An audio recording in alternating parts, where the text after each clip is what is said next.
of the biblical material over time. So that's where I'll focus.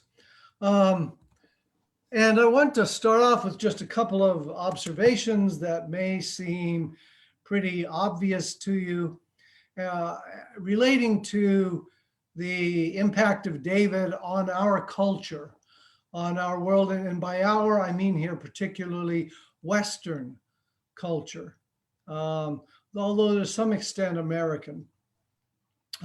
Just three quick examples from various areas: art, literature, and language. So probably the most famous sculpture in Western art, and one of the most famous, one of the best known pieces of art in the world is the David by Michelangelo, sculpted in the early 16th century. Some of you may have seen it in person in Florence in the Uffizi Gallery. And it is a very impressive piece. It is a piece that is related to the David and Goliath story. Though you can't see it so obviously from this particular view. I have a good friend at Rhodes who is an art historian and who has written a book on this sculpture. Victor Koonin is his name if you have any particular interest, Coonin. And one of the things that Victor points out is that there are remnants on the sculpture of a sling. So this is how we know the connection, likely connection with Goliath. It's a very tall piece on the stand, something like 16 feet high. I think without the stand around 9.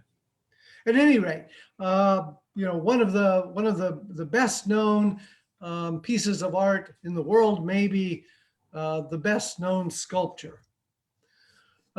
Maybe less known to you in California, but certainly well known in the South, at least among, maybe not so much among my students who are too young, but among those of us with a little bit of age behind us, is the work by William Faulkner and his signature, or perhaps most famous novel, Absalom, Absalom.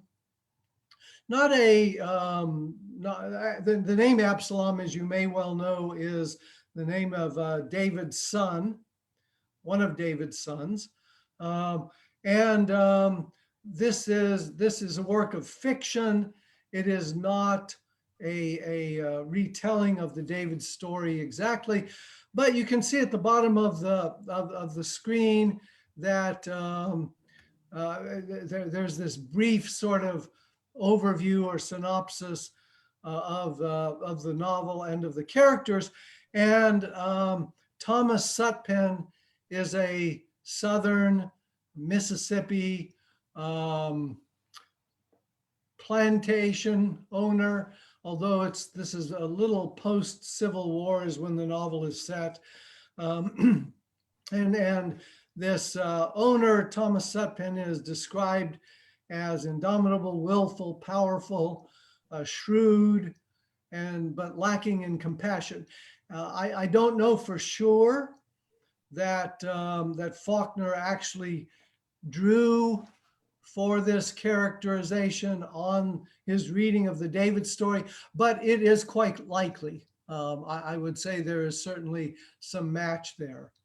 You can, if you ever come to Memphis, you can drive a little further south to Oxford, Mississippi, about 90 miles away, and you can visit Faulkner's home.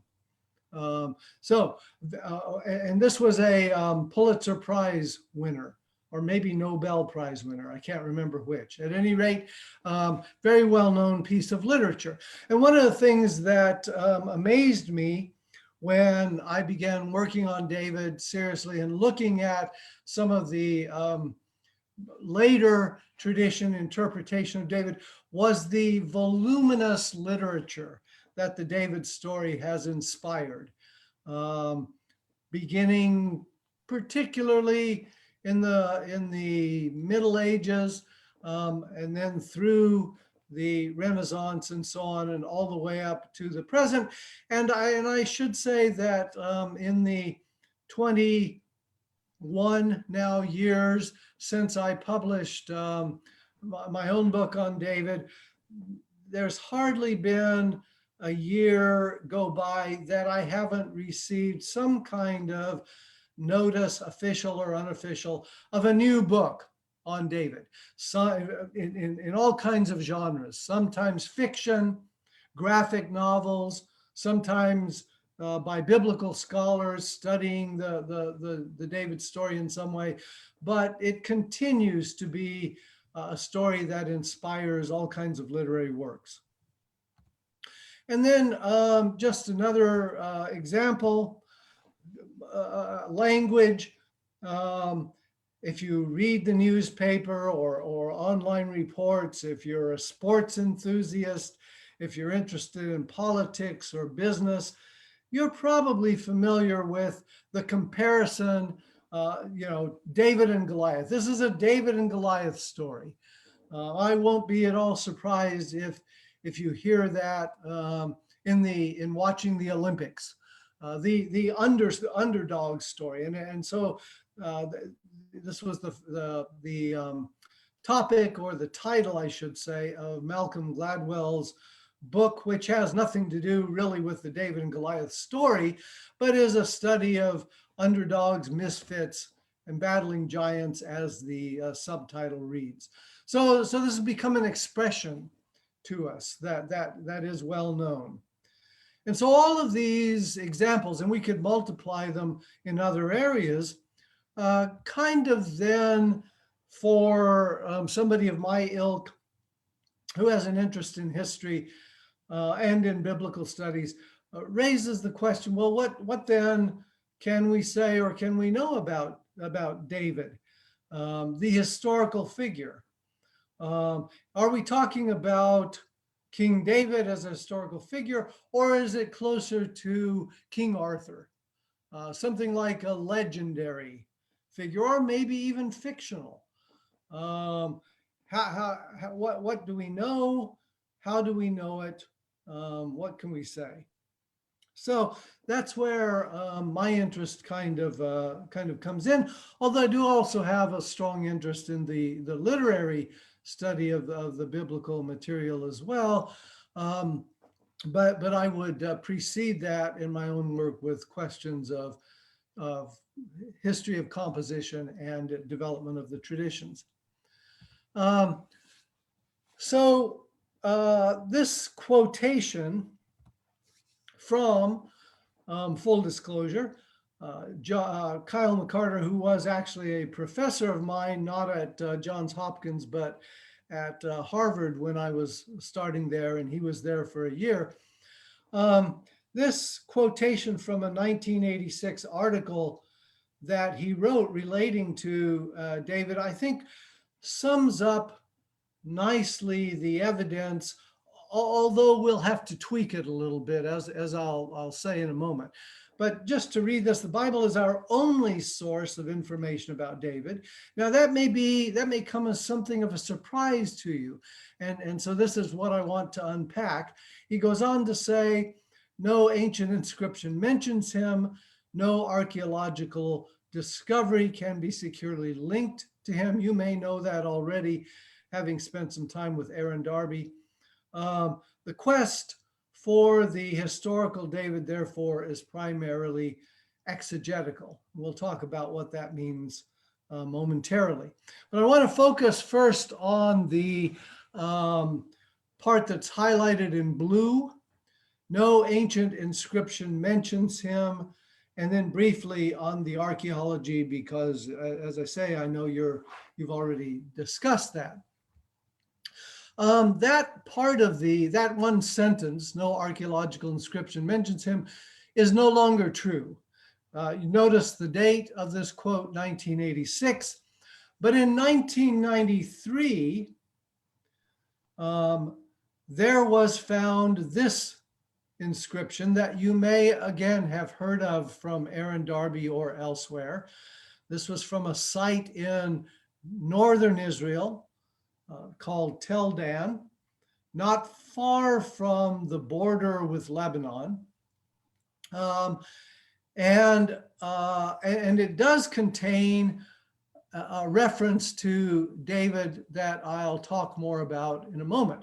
The inscription, first of all, dates from about 850 BCE, which would be 100 to 150 years after the time that that biblical scholars would generally assign to David. And there were, as I'll talk about in a moment, there were a lot of discussions about this one line, which is right here, one expression I say, which is right here. I'll point it out on other slides in just a moment. A year after that, 1994, there were a couple of other fragments that were discovered of the same inscription. And that's important because they helped to fill in the context a little bit about when this, about what this inscription referred to. Okay, let me just give you, this is a drawing or tracing out of the letters, and the phrase we're looking at is right here. Some of these letters may look a little bit familiar to you. This is what's called Paleo-Hebrew, which doesn't look very much like the standard Hebrew script these days, but this was the older form, form of the Hebrew alphabet. And if you look carefully, you might notice, well, just to lay it all out, this is actually where our alphabet comes from. Our alphabet is based on this alphabet channeled through Greek and then eventually works its way into English. But for example, this letter right here, if you turn it on so that it's on its legs, standing on its legs, that looks an awful lot like a capital A. And that's basically what it is. This is the letter Aleph in Hebrew. Okay, so when you get down to this phrase right here, you'll notice these triangles, and you might be familiar with enough Greek to know that that's what you would call a delta in Greek, but its predecessor is the dalet in Hebrew, and that's what those are. Those are D's, okay? So this is actually the name of David. That middle letter is a W or Vav. I think somebody may have a question. I see a hand raised.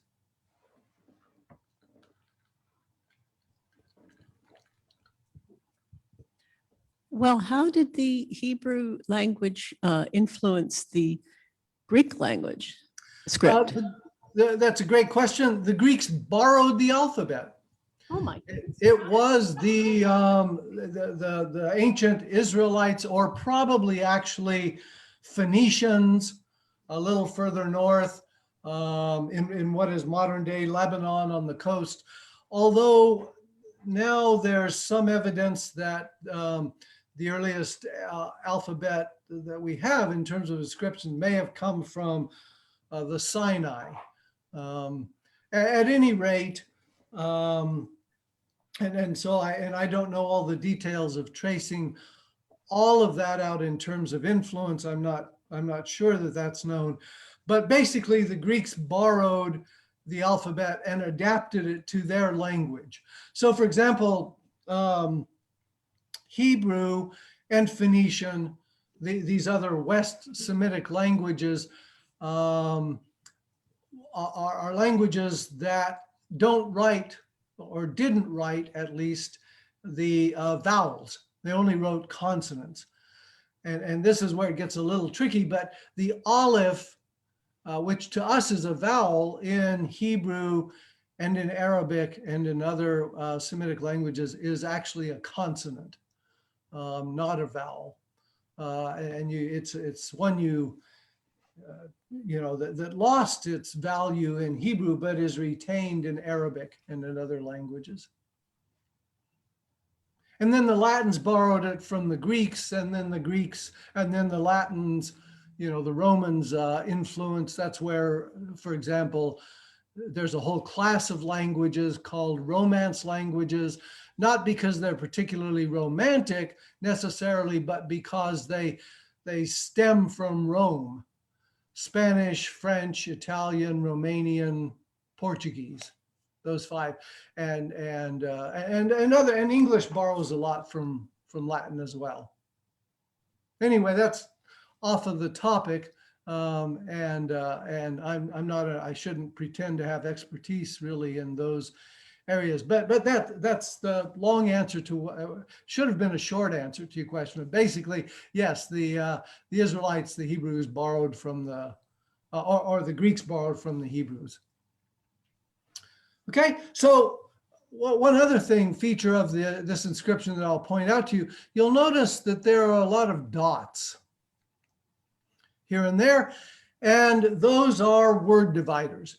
Instead of using spaces like we do to separate words, they just bore little holes to signal separate words. But one of the things, and that's important, because one of the things you'll notice is that when we come down here, there's the name David, but there's not a word divider between it and what the three letters that precede. And these three letters are B-Y-T. That's an old T. It kind of looks like a T on sort of inclining, and that's the Hebrew word for house. So the name David doesn't actually occur by itself, but it occurs in an expression, or what seems to be an expression. Now this is, this was also, or could be debated, is the absence of the word divider intentional, or is it accidental? But we won't get into that. But this appears to be an expression, and that's significant, because what that means is that we don't actually have a reference here to David the individual. What we have is an expression, Beit David, or house of David, that refers to, actually in the larger context of the inscription, to the kingdom of Judah, where there was the dynasty or the line of David. Okay, now, well, I was going to say more about the historical context of this, but I'm afraid that'll take too much time. I will just say that initially this expression was debated among scholars. Was this really a reference to David at all? But with the larger context, which gives us, of the two other fragments, which gives us a better sense of what events are being described here and the date and so on, it's pretty clear now that that is indeed a reference to Judah. Okay, still, this is, and remember the date, 1993. I mean, most, I'm going to guess, just looking at the room and your pictures, that most of you were alive in 1993. So this is within your lifetime. And this is the first and still today, the only ancient inscription that has David's name on it. Okay? Which is a bit surprising, considering, again, how well known the biblical character is. All right, so go back to the quote. the Bible is our only source for information about David. No ancient inscription mentions him. Well, now we have one. Okay, but only one. No archaeological discovery can be securely linked to him. And again, you may know this from Aaron's discussion with you, but that's still the case. There is, for example, no text or inscription or artifact in Jerusalem that can be securely linked in any way to David or outside of Jerusalem.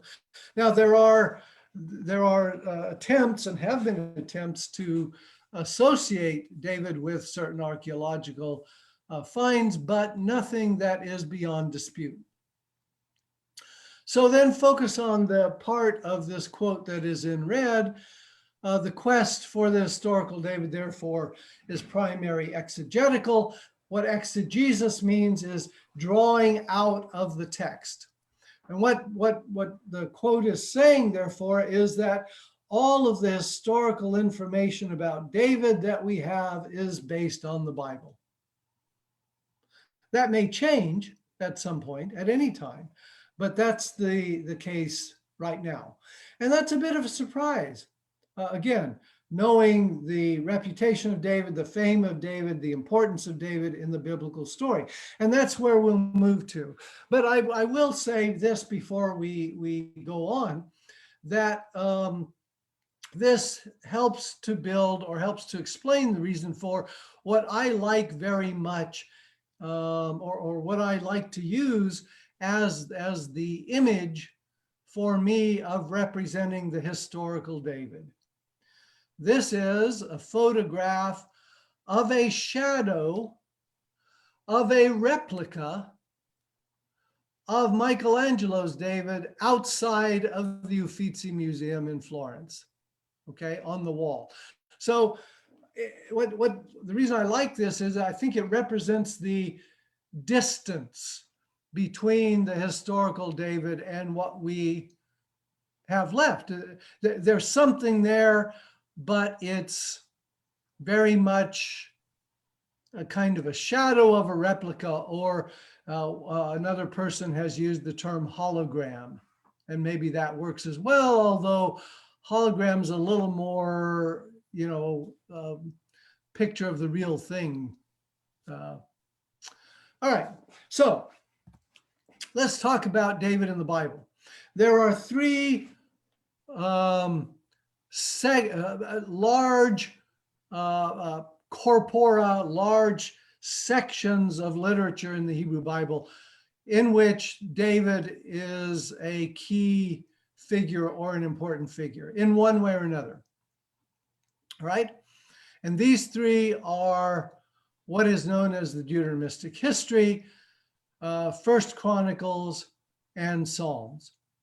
Now, I will say that if you are just counting pages, pages in which David is mentioned or is important in some way, it may come as a surprise to you to know that following that method of counting pages that on which David is the main guy, there's actually more in the Bible about David than there is about any other figure. There's more about David than there is about Moses. That is in terms of pages, page count. There's more about David than there's about Jesus. Okay? Just in terms of page counts. Now, when you start looking at boiling that down to how much we have that's sort of historically useful or reliable for reconstructing history, it shrinks a lot. And let me explain why. So we have these three large sections of literature. The Deuteronomistic history. This is a term that scholars use for a large section of the Hebrew Bible. You may know this as well, but the Hebrew Bible is divided into three main sections. The Torah, which is the first 5 books of the Bible, what's called then the prophets or Naviim, and then the writings or Chatuvim. And the prophets are subdivided into former prophets and latter prophets. So the latter prophets are books that of prophets that you may know, like Isaiah, Jeremiah, Ezekiel, and Hosea, Joel, Amos, what are called the book of the 12. But the former prophets, those are the ones that if you're looking at, for example, Protestant Bibles, they are usually classified as historical books. So these are Joshua, Judges, 1st, 2nd Samuel, 1st, 2nd Kings, with Deuteronomy as a kind of a prelude. And the reason why they're called the Deuteronomistic history is because the story, the history of history in these books, the history in these books is evaluated or judged by the law, the legal material in Deuteronomy. So that's where that name Deuteronomistic history comes from. Okay? To give you a little bit more of an outline of the content of the Deuteronomistic history. So Moses reviews the law, repeats it to some extent. For example, there are 2 main versions of the 10 Commandments in the Hebrew Bible. One of them is in Exodus, the other one is in Deuteronomy, right? Then there's the story of the so-called conquest of Canaan under Joshua in the book of Joshua. Then there's a whole book devoted to what are called judges, who are rulers in between Joshua and the kings. And then you have, and included in the judges, we have to include Samuel, even though he's not in the book of Judges per se, but he is called a judge. And Saul, who is, according to the book of Samuel, the first king of Israel, is really something more of a chieftain in some ways. Talk about that more in a moment. Then we have David, and look at the bulk of material that's preoccupied with David. First Samuel 16 through the end of 1 Samuel, which is 31 chapters. So that's a big chunk. And then all of 2 Samuel. So 1 Samuel tells the story of David's rise to prominence. 2 Samuel tells the story of David's reign. And then a few chapters about Solomon, David's son. And then after Solomon, the kingdom divides between Israel and Judah. And 1 Kings 12 through about 2/3 of the way through 2 Kings is about those 2 kingdoms of Israel and Judah. And then Israel is destroyed basically in 2 Kings 17, and you have the story of Judah alone to a point that's referred to as the exile, the end of Judah. All right. Now, what I want to point out here, a couple of things. Again, notice there's more about David. If you're just counting pages, this is an enormous chunk. Secondly, notice that David is right smack dab in the middle of the Deuteronomistic history. He is in some ways, at least you could certainly make the case, that David is the central figure of the Deuteronomistic history, all right? And as I'm going to suggest in a moment, really all of the historical information that we have about David from the Bible, or at least for purposes of reconstructing, really all of it's based on the Deuteronomistic history, on these materials, specifically in the books of Samuel. Why is that? Well, because there is this other book that I mentioned earlier, First Chronicles, but as it turns out, the writer of Chronicles used Samuel as the main source. And it's pretty clear that Chronicles gives you a kind of a sanitized or an idealized version of David. So anything that might reflect negatively on David or the kingdom under David is just pretty much left out in Chronicles. The story of the civil war that occupies the first 4 chapters of 2 Samuel, gone. The story of David and Bathsheba, gone. The story of Absalom's revolt, simply omitted. So the chronicler kind of idealizes David and presents this idealized portrait. And I want to suggest momentarily that the chronicler is actually following an older tradition, right? And I'll say more about that as I say momentarily. All right, the other well-known book associated with David is Psalms.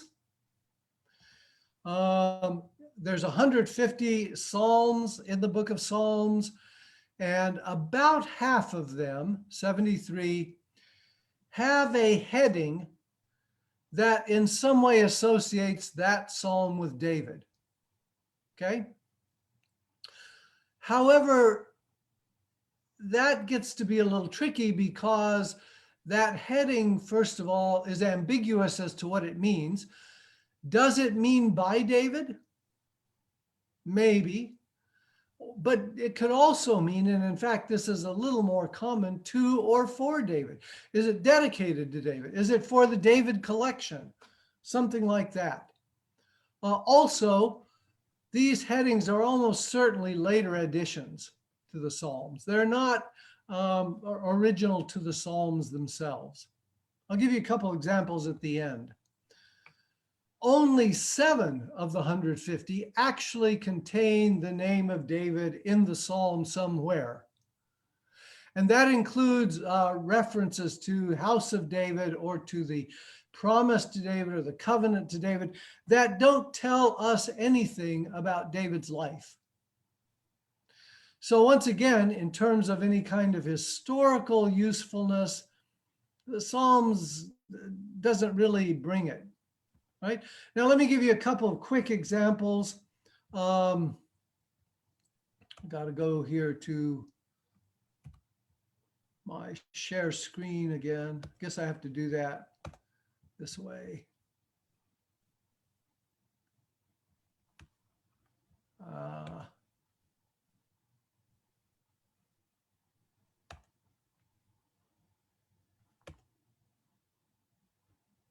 Well, hold on. There. Is that sharing? Can you see those texts? Yes. Okay, good. So I just want to give you 2 quick examples of what I was talking about. First one, maybe almost certainly the most famous psalm, the 23rd Psalm. So a lot of you can probably cite this by heart. The Lord is my shepherd, I shall not want, etc. And you'll notice that right here in this particular translation, the New Revised Standard, they put the heading in these brackets, but they do include it in verse 1. Some editions of the Bible don't even put it in verse 1. They'll start verse 1 here. Okay, but this does say a psalm of David, or to David, or for David, or by David, all right? And then you'll notice, it's a very beautiful psalm. It's a psalm that talks about shepherding imagery, and it's very commonly associated with David. And you have these images of David as a shepherd boy taking care of the sheep and composing this psalm. But notice the last line, or the last piece of the line. Surely goodness and mercy shall follow me all the days of my life, and I shall dwell in the house of the Lord my whole life long.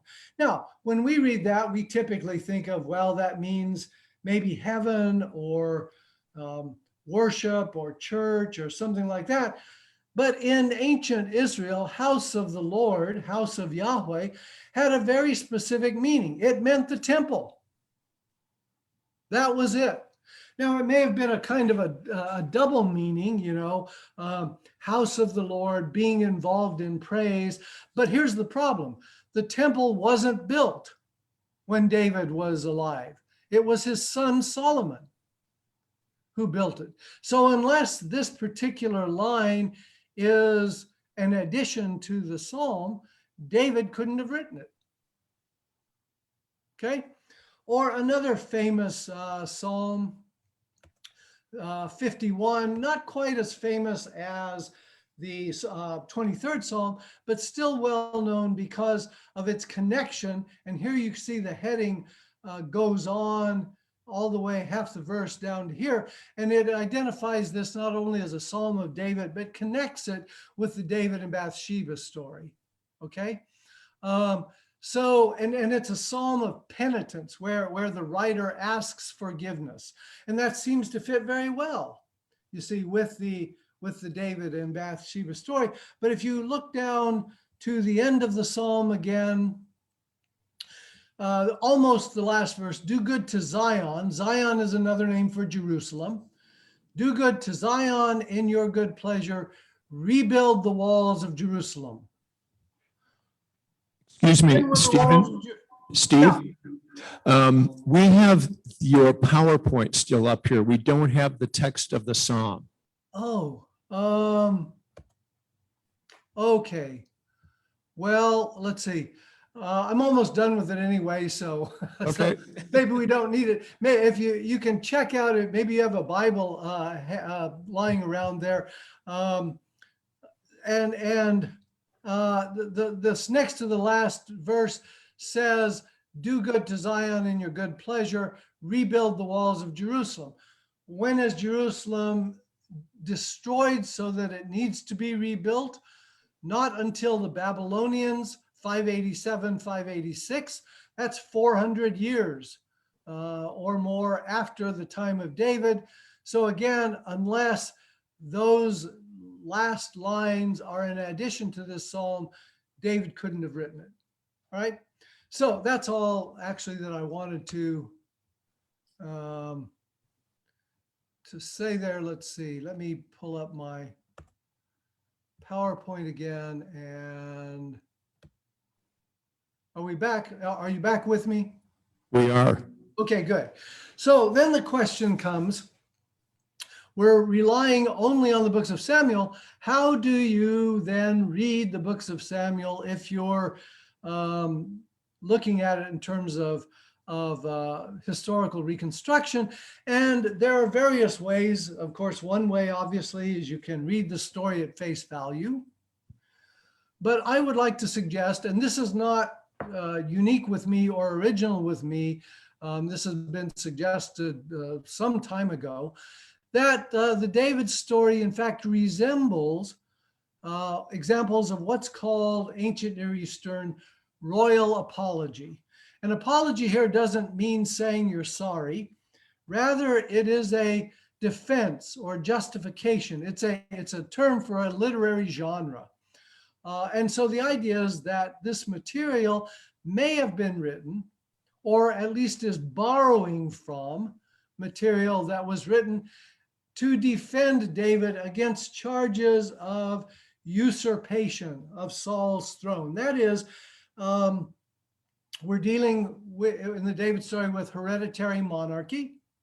And so the way that works, being good Episcopalians, you probably know this, English history, is that typically the heir to the throne is the oldest son of the reigning king or previous king.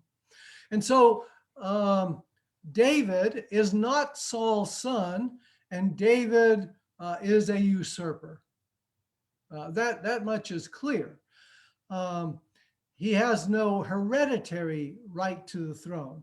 But one of the things that the book of 1 Samuel constantly hammers home is that David, even though he is not Saul's son, he is Saul's son-in-law. He's related in other ways, which may be part of the apology.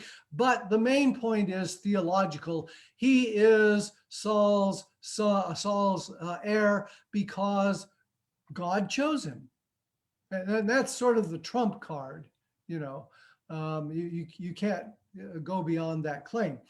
But I would also like to suggest that this comes to play in other ways, that it also maybe defends David against charges that he ordered or conspired in the assassination of individuals who were obstacles to his power, his ambitions. In other words, on a surface reading of the story, David is presented as kind of this unambitious, innocent character who doesn't really want to be Saul's successor, but he kind of ends up that way by a set of coincidences because God chose him. I think David's accession to the throne and retention of the throne was much more deliberate and much more intentional. All right. So how do you get there? Well, reading against the grain. I know I'm kind of running short, but let me speed through this, and then maybe we can hammer it out in the questions. So I want to suggest kind of four strategies here. Analogy to other literature, but to other events that we know of. Then the question of who benefits ultimately, and then oddities in the story and overstress. And as our primary or our paradigm text, I'm using this story from 2 Samuel 21, 1 through 6. All right. Let me just read it for you real quickly, so that we have some idea of what's happening. There's a famine in the days of David for 3 years. Year after year, David inquired of Yahweh. Yahweh said, "There's blood guilt on the house of Saul, or on Saul and his house, because he put the Gibeonites to death." So the king called the Gibeonites and spoke to them. The Gibeonites were not of the people of Israel, but of the remnant of the Amorites. Although the people of Israel had sworn to spare them, Saul had tried to wipe them out in his zeal for the people of Israel and Judah. David said to the Gibeonites, "What shall I do for you? How shall I make expiation that you may bless the heritage of Yahweh?" The Gibeonites answered, "This is not a matter of silver or gold between Saul and his house, between us and Saul or his house. Neither is it for us to put anyone to death in Israel." David, he said, "What do you say that I should do for you?" They said to the king, "The man who consumed us and planned to destroy us so that we should have no place at all in the territory of Israel, let 7 of his sons be handed over to us, and we will impale them before Yahweh at Gibeon on the mountain of Yahweh." The king said, "I will hand them over." All right. The bottom line of this story, and we'll unpack it more in a moment, but the bottom line of this story is that David has Saul's sons and grandsons, maybe all of them, or, well, not all of them, but we'll see there's one exception, and there may have been others, but at least he has a bunch of Saul's heirs executed, killed, right? By analogy, if you're a usurper, and we have lots of stories outside of the Bible, but also lots of stories in the Bible of characters who do this, especially in the kingdom of Israel, as opposed to Judah. In the kingdom of Judah, there's just one dynasty. But in the kingdom of Israel, you go through a series of royal houses.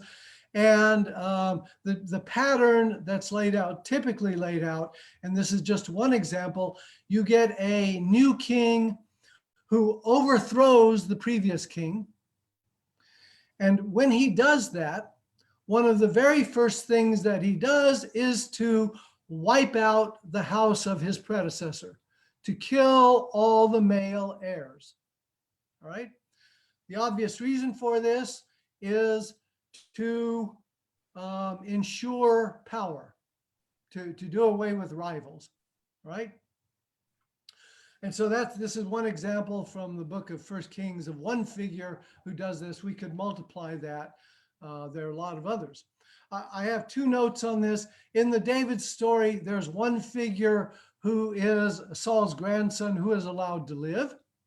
His name is Mephibosheth or Mephibol, or it's rendered various ways. Why is he kept alive? Well, the biblical story makes a point of him being the son of Jonathan, who is David's close friend and maybe more than that. But at any rate, there's something else about Mephibosheth that you should know, and that is that as a child, as an infant, he is dropped accidentally, and it causes a deformity of one of his legs so that he is disabled. He is lame, right?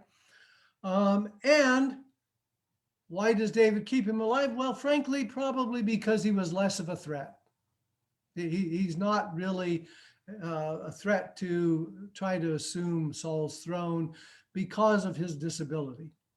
Another note, Michal is David's wife, who is also Saul's daughter, according to the story. Notice it's only males who are killed. In fact, the word that's used there, or it's not a word, it's an expression. You can check the King James Bible if you want, because you will see it rendered quite literally. And it's not the New King James, it's the older one, and I apologize for this, but I didn't write it. Everyone who pisseth on the wall. That's the expression. In other words, it is an idiomatic expression of some kind or figure of speech for males, driving home the point that it's only the males that you kill. Why? Because although there are a couple of exceptions, by and large, the heirs are assumed to be males, not females. Okay? David doesn't kill Michal or Saul's daughters. What he does do, however, in the story is that he isolates Michal. They have a spat, a dispute, and David locks her up so that she has no children. Why? Because any heir she has would be an heir of Saul's. Okay? So that's analogy. Who benefits? Real quickly, there's a story later on, 2 Samuel 5, where David is already king of Judah, but the elders of Israel come to him and basically beg him to be their king. And why? Well, because there's no one left really in Saul's household to serve that purpose. So who benefits? David. There's even an interesting story later on, 2 Samuel 16, when David is being driven out of Jerusalem by his son Absalom. You have this one guy, Shimei, who follows after David and kind of makes fun of him, laughs at him, and abuses him. And look what he says. He accuses him of being a murderer, a scoundrel, and he accuses him of having the blood of Saul on his hands, or blood of Saul's household. Where would Shimei get that idea? If David is completely without guilt. Overstress. Well, if you go back and read that story in 2 Samuel 21, you can see how the writer sort of hammers home the idea repeatedly that this is not David's doing. It's a famine, it's a crisis, not David's fault. David, in fact, is trying to save Israel from it. David doesn't take matters into his own hands at first. He inquires of Yahweh. And he gets the answer that it's not David's fault, it's Saul's. Saul is to blame for this treaty violation. And it's a matter of blood guilt. You can't just pay it off. It has to be done by revenge. And this is not David's idea, this is the Gibeonites' request. And not only that, but it is not David who carries out the executions. He hands Saul's sons and grandsons over to them, to the Gibeonites, and they do it. So at every step, David is depicted as being innocent, blameless. Okay. I just mentioned this passage. If you want another good example of this overstress, by which I mean, citing Shakespeare, methinks he protests too much. The writer just protests, over and over and over and over and over again, seems to be making a claim against an accusation. Oddities in the story. The story in 2 Samuel 21 is without context. It's stuck at the end of 2 Samuel in a collection of materials often called the miscellanies. Somebody has removed it from its literary context in which it may have been clearer what David was doing and has put it elsewhere. There's no other mention of this famine during David's reign. Neither is there any other reference in the Bible to Saul killing Gibeonites. There is the story of the treaty with the Gibeonites back in Joshua, but none about Saul doing anything untoward. All right, so that's a quick overview. I will give you very quickly then my kind of a sketch of my reconstruction. I think David came from, and all of this, again, is very tentative. I would say that to begin with. But from what little we can know and piece together, David, I think, was a historical figure. Why? Well, you have the reference to his name in the Tel Den inscription. Even though it's in an expression, it would have been about 100 years after David. Why would you name a dynasty or a kingdom, give it a nickname after someone who's fictional? I think that's unlikely. Secondly, why would you invent an apology to counter charges against a fictional character? So I think there was a historical David. And what little we can know about him, I think he was from an upper class family. He wasn't just a poor backwoods shepherd.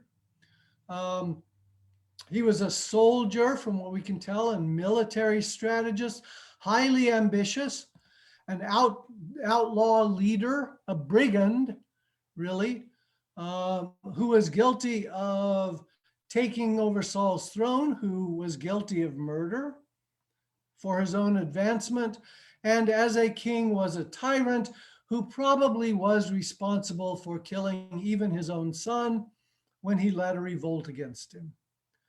And as is very clear from the David and Bathsheba story, he was an adulterer, though that story poses a problem because it is not at all apologetic in the sense of trying to defend. I don't think David was ever a shepherd by profession. He may have, taken care of sheep when he was young, but shepherd is a very common metaphor in the ancient Near East for a king. So I think that story about David being a shepherd basically foreshadows his role as king. He may have played a musical instrument, but I don't think he was a psalmist to the degree that he's depicted that way later. And he probably wasn't monotheistic either. All right. So what has happened, I would suggest, is that the apology began a tradition of trying to defend David that you see in Chronicles. Well, you see, first of all, in the books of Samuel, but then you see it even emphasized more in Chronicles, and you see it also overwhelmingly in modern literature that tries to, or literature beginning in the Middle Ages that depicts David as kind of a saint. And then coming up to the present, that's kind of been the emphasis overall. And one of the other cool places where you see it is also in cinema. There's a very not well-known film from the 1980s starring Richard Gere as King David. Now, there are other films about David, but what's kind of distinct about this one is that it does try to portray, to kind of give the overall biblical story. But it works out very nicely as an example of this, carrying this tradition even further, because even the David and Bathsheba story is kind of defended in the film such that David doesn't actually commit adultery with Bathsheba. Yes, he's responsible for getting rid of her husband, Uriah, but Uriah, as it turns out, was a wife beater and kind of abusive. So he sort of had it coming. Okay. So, you know, if you're ever find yourself on a weekend night with nothing to do and want something to watch, you might take a look at King David with Richard Gere. All right. Thanks for your attention. And I'm happy now to take questions or comments or there we go. Why do you think people, the writers of 2 Samuel, were so eager to defend Saul from the charge, not Saul, David from the charge of wiping out Saul's house, if that was business as usual, if that was the custom at that time and place? Yeah, it's a great question. And particularly, I should point out, just to complicate the question more, is the book of Samuel that we have, books of Samuel, probably aren't written, at least in their present form, until hundreds of years after David. So in some ways that kind of makes it more complicated. One, and a couple of possibilities. One is that there may have been still some relatives of Saul around. So that may have been a kind of a continuing dispute, and not only just relatives of Saul, but if you figure in sort of larger family units, you would have David's tribe of Judah and Saul's tribe of Benjamin, and there may have been a rivalry there that Apology is trying to deal with. Okay, just to give you a quick example of that. Where in the ancient Near East, you're not even talking so much often about individual kings, you're talking about families, right? Take a look real quickly at what's happened since 2011 in Syria. You have this Bashar al-Assad, who is a tyrant, who is, carried out acts of brutalism against his own people in many cases. But Assad is from a relatively minor, relatively small Islamic, well, even some people wouldn't even call it Islamic, group of people, largely family-based. And so it's not just Assad the individual, it's this larger family that also controls the military. And so that's an important part of why he's still in power there. Okay, second possibility, and again, as good Episcopalians, you may well know this already, or look at the news again, Prince Harry and Meghan and so on. So there is, even though David is dead and gone hundreds of years later,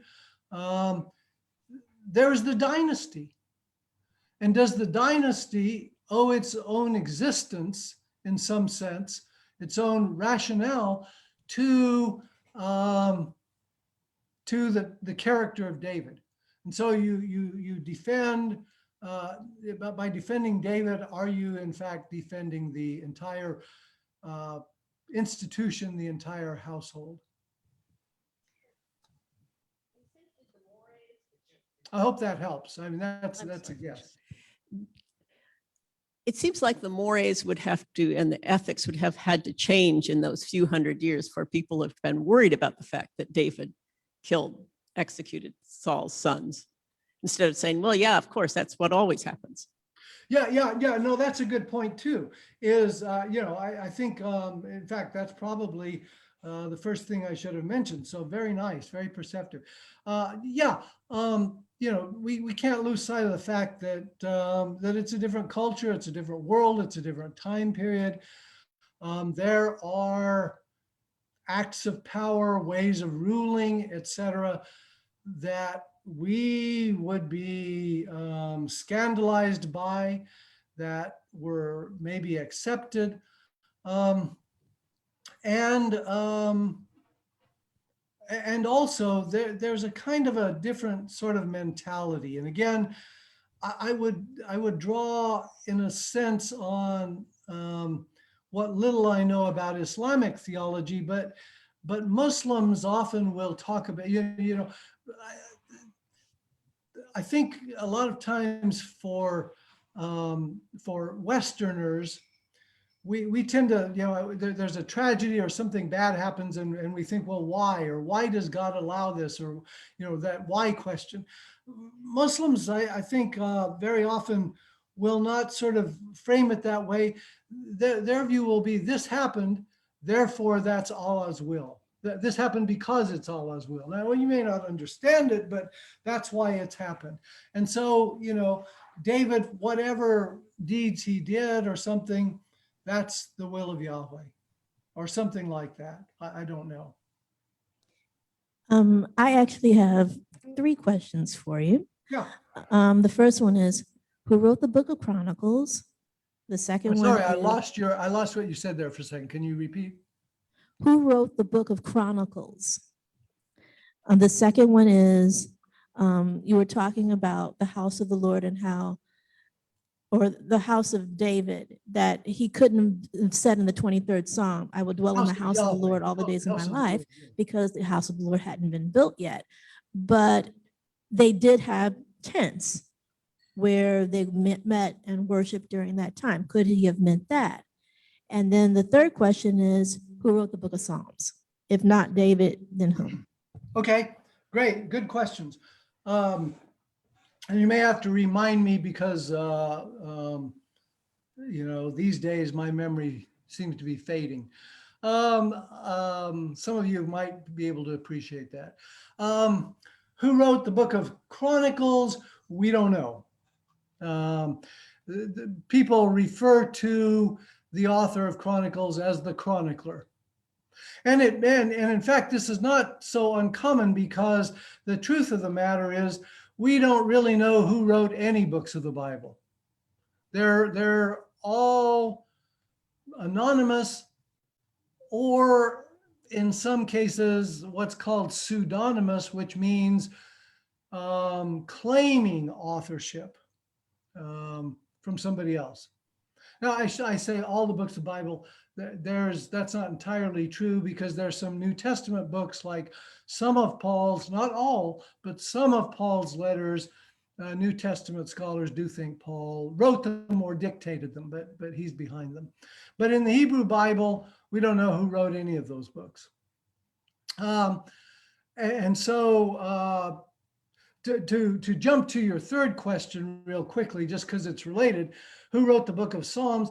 If you take a Bible and thumb through the book of Psalms, one of the things you'll find out is there's actually 5 books of Psalms. It's a collection. There's 5 separate collections in the book.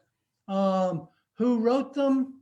If you look at the headings, David gets 73 credits, but there are other people who get credits as well, including Solomon, including other kings, Hezekiah, including some of the priests.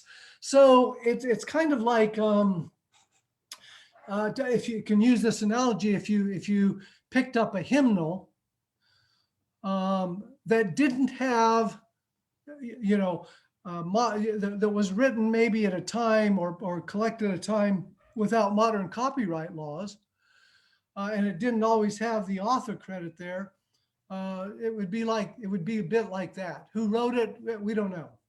We don't know who wrote it. We don't know who collected it.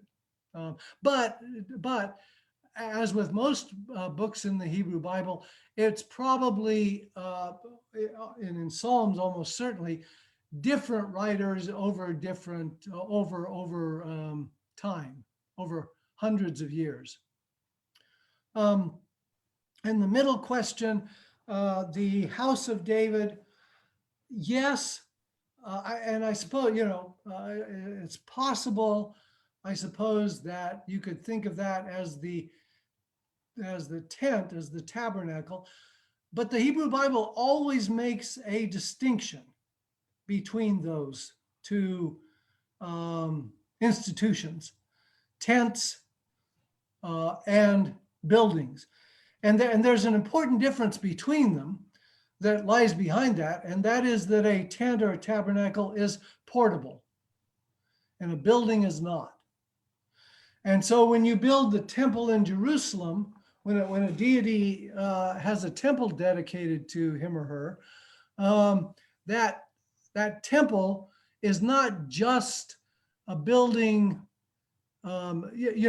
It's not like modern cities, where you can see church after church after church after church, synagogue after synagogue after synagogue, mosque after mosque. There are lots of houses of worship.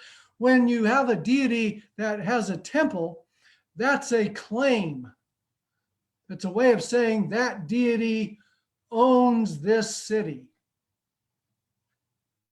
And that goes together with monarchy, with the king, and so on. It's all part of a larger picture. So I think is it possible? Yeah, anything's possible. But it would be, I think, there would be some large challenges to arguing for that claim. Yes. You said that David was almost certainly not monotheistic, and I'm just wondering if you could speak a little bit more to that. Yeah, that's a large topic. But when I said that, I realized, idiot, you're going to have to defend that. No, it's a great question.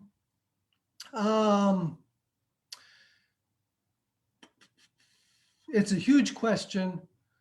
Monotheism doesn't come into ancient Israel until really the end of its history as kingdoms. It comes in probably in what's called the Persian period, which would be late 6th century, 5th century. And it probably comes in at least partly under the influence of Persian religion, Zoroastrianism. The first real book of the Hebrew Bible that is pretty much monotheistic without much doubt is a portion of Isaiah, what's often called Second Isaiah, beginning in chapter 40. And one way that we know this is that there are references to other deities. In the case of the David story, there's a great example if you look at 1 Samuel 18 of David's wife, Michal, Saul's daughter, helping David escape from Saul. And the way she does that is she takes some household deities and hides them under the bed or covers of the bed so that it looks like David's asleep there. There are also other references. There's references throughout Genesis to other deities. And not just in a condemning fashion, but in a fashion that shows that there were people worshiping them. Also, just a couple of other quick arguments. If you look at the prophets in the Hebrew Bible that I mentioned earlier, Isaiah, Jeremiah, and so on, they condemn other worship of other gods often. But the reason they do that is because somebody's doing it. Somebody's doing it. And they seem to be these prophets, of a minority movement that may or may not have been full-blown monotheism. Finally, another way that we know about this, sometimes about monotheism, and when it comes in, is archaeology. Aaron Darby may have mentioned this, but there's all kinds of deities, figurines, idols that are found all throughout excavations in Israel, so that it becomes clear that certainly, at least from the standpoint of popular religion, it was not monotheistic. I don't know if that helps. I know that's generalities. It's a long topic of debate, and I'm kind of giving you sort of what is at present sort of the scholarly consensus. Within the David story, as we've been studying it, the two most intriguing words that I find is God said. There is sort of the God said of Genesis in the story of creation, which sounds like third person omniscient in literature. Then we have, God said to the prophet Nathan or any of the other prophets, or Samuel, and Samuel then relates it to other hearers, including perhaps King David. And then, God said to David. And I know perhaps there's some explanation in what you've said about apology and court history that's supposed to make David's story, make sense in some favorable light. But do you have any further comment on the differing senses of God said in this story? Yeah, in the David story in particular, I would point out one thing real quickly, and that is, first of all, I don't know if this would change or influence the way you think about this, but the Hebrew verb translated said, often can mean thought. So for example, you mentioned or alluded to Genesis 1, which uses that verb God said, but that could often be God thought. In other words, it's not necessarily in that particular story or that particular text, doesn't necessarily mean God has vocal cords, but rather this is, saying or speaking or thinking into existence, which kind of emphasizes the notion of omnipotence. And I would hasten to add this, in the Genesis 1 creation story. That is not the case in the Genesis 2 creation story, which is a separate topic. In the David story, God said is also very interesting in a couple of ways. First of all, it's often used in contexts where it seems fairly clear that it was a more complicated process. And what I mean by that is if you take, for example, the story we looked at in 2 Samuel 21, where David, you may remember David, there's this famine, and David wants to know why. And so it says, I've forgotten the exact translation there, he consulted or he asked Yahweh or something like that. But this process of how do you go about asking the deity? We think of that as, you pray and somehow get an answer. So you've got two complications. How do you ask the deity? And then how do you get an answer? And in the ancient Near East, and also in the Bible in a number of cases, this becomes a process known as divination. And there are various ways of divining. but both of raising questions and of getting answers. Just to give you a couple of quick examples, some of you may know of the Oracle of Delphi, the Greek Oracle of Delphi. This was a cave that you can visit actually today at the site of Delphi in Greece. And it was a cave where people would come from all over the world to raise questions of this famous oracle there. But it was a complicated process. You would ask the spokesperson, who would then go and ask the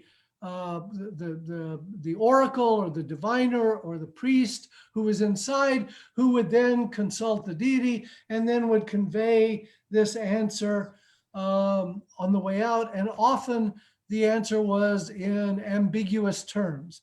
So there's a famous story in, I think it's Herodotus, of a king who does this, Croesus maybe, who wants to know, should I go to war? And he raises the question, and the answer comes back, if you go to war, a great empire will fall. And he thinks, cool. So he goes to war. Well, guess what? His empire falls. So it's ambiguous. You see, you get that over and over again. And there are good examples of divination in the Hebrew Bible.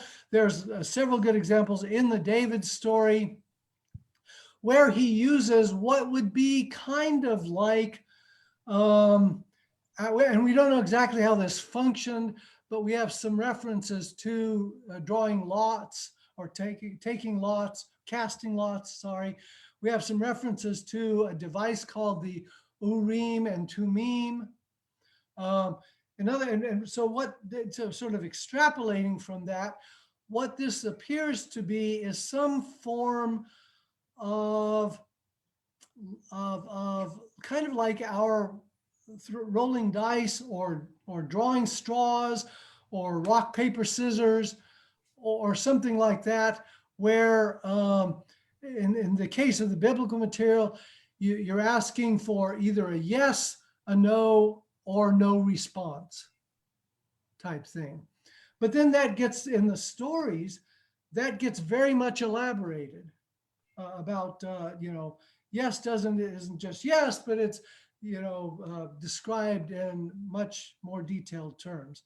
So, I mean, that's a quick answer. Without going into more detail, I'm not quite sure how to respond, but maybe you want to come back at me, that's fine. We are coming towards the end of our time.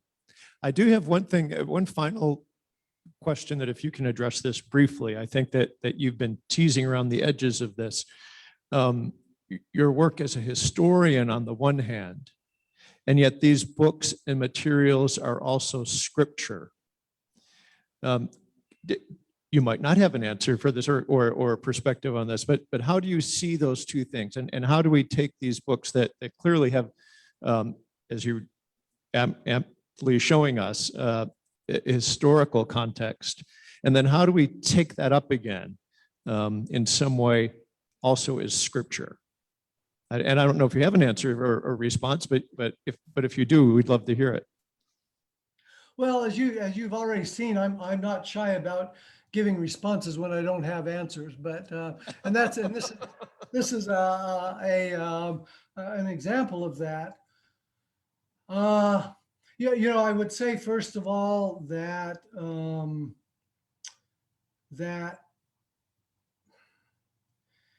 and I don't want to offend, but scripture in a sense is in the eye of the beholder. There are, there are those among us who regard the Bible as a scripture. There are those who do not. There are different canons, that is, different collections of scripture, depending on whether you're Protestant or Roman Catholic or Greek Orthodox or Russian Orthodox, etc. So there are different understandings of what scripture is. But also, even within those parameters, there are questions, and this is the part I think I find in some ways more interesting. You can already tell, Mark, I'm dodging the question. I don't know exactly how it is that the David story came to be part of scripture. I don't know why, for example, Song of Songs is there. I'm glad it is, but I don't know why.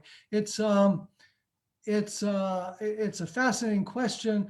I do think there's something special, something unique about ancient Israelite literature, about what we have in the Hebrew Bible. I don't know that I can describe that except to say that it's just different somehow. It has a different kind of focus than what we get in ancient Near Eastern inscriptions, in my opinion. But I think the other question that I started to say a moment ago was, what do you do with scripture? How do you? And here's the part that I find more fascinating. How do you apply that? And as you know, there are all kinds of answers. There are people who take the Bible very, very literally. And there are people who see the word of God who see God speaking in every word, every sentence, and who regard the Bible as error-free. There are others who focus more on overall message and who maybe see the stories there as collected, not so much because we're supposed to model ourselves after David, for example, but because there's something about these stories and why they were preserved and what they tell us about ancient Israel and its interaction with the divine.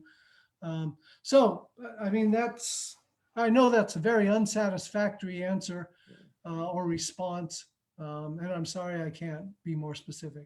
Well, I think probably most answers to that question would be unsatisfactory, I suppose, right? And because we're trying to deal with a text that is ancient, and we're trying to